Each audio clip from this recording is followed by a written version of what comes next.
अहंकार एक ऐसा रोग है जो मनुष्य से अनुचित व्यवहार अथवा दूसरों का अपमान करवाता है। ऐसा ही अहंकार एक बार श्री कृष्ण की प्रिय सुदर्शन चक्र गरुड़ सत्यभामा को हो गया।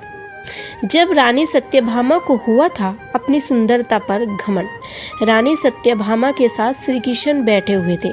उनके साथ ही गरुड़ और सुदर्शन भी बैठे हुए थे। बात करते करते ही सत्यभामा श्री कृष्ण से पूछ बैठी, आपने त्रेता युग में राम का अवतार लिया था, तब आपकी पत्नी सीता थी, क्या वो मुझसे ज़्यादा सुंदर थी?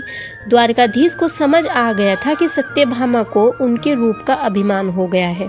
इसके बाद तुरंत ही गरुड़ भी श्री कृष्ण से पूछ बैठे कि क्या कोई है जो दुनिया में मुझसे तेज उड़ सकता है?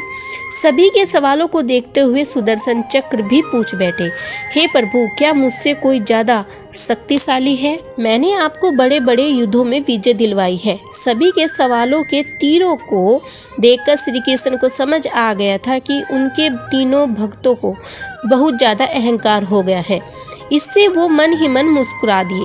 श्री कृष्ण ने इन सभी का अहंकार खत्म करने का सोचा। इस पर उन्होंने गरुड़ से कहा, हे गरुड़, तुम हनुमान के पास जाओ, उससे कहना कि भगवान राम और माता सीता उनका इंतजार कर रहे हैं। गरुड़ ने श्री कृष्ण की बात मानी और चले गए। फिर श्री कृष्ण ने सत्यभामा से कहा, हे देवी, आप सीता की तरह तैयार हो जाए। वहीं द्वारकाधीश ने स्वयं राम का रूप धारण कर लिया। फिर श्री कृष्ण ने सुदर्शन चक्र को भी आज्ञा दी और कहा कि तुम महल के मुख्य द्वार पर पहरा दो। ध्यान रहे मेरी आज्ञा के बिना महल में कोई न आ पाए। सुदर्शन चक्र भी मुख्य द्वार पर तैनात हो गए। अब बारी आई सुदर्शन चक्र की। श्री राम की वेशभूषा में द्वारकाधीश ने हनुमत से पूछा, हे पवन पुत्र, तुम्हें प्रवेश द्वार पर किसी ने नहीं रोका? तुम बिना उनकी आज्ञा के महल में कैसे आए? इस पर हनुमान ने अपना सिर झुकाकर और हाथ जोड़ लिए। फिर उन्होंने अपने मुख से सुदर्शन चक्र को निकाला और प्रभु के समक्ष रख दिया।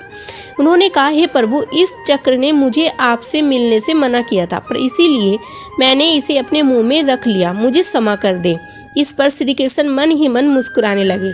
फिर हनुमान ने श्री राम के सामने हाथ जोड़े और उनसे पूछा कि प्रभु, आपने माता सीता के स्थान पर किस दासी को बिठा दिया है?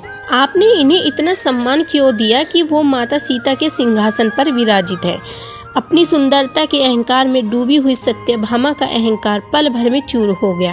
सिर्फ रानी सत्यभामा का ही नहीं बल्कि सुदर्शन चक्र व गरुड़ का भी घमंड टूट गया। उन सभी को श्री कृष्ण की लीला समझ आ गई। वे सभी भगवान के चरणों में झुक गए। अहंकार ज़्यादा करने से अपना ही नाश होता है, इसलिए कभी भी अहंकार नहीं करना चाहिए। ऐसी ही वीडियो देखने के लिए और सुनने के लिए चैनल को सब्सक्राइब, लाइक, शेयर जरूर करें। आप सभी को राधे राधे।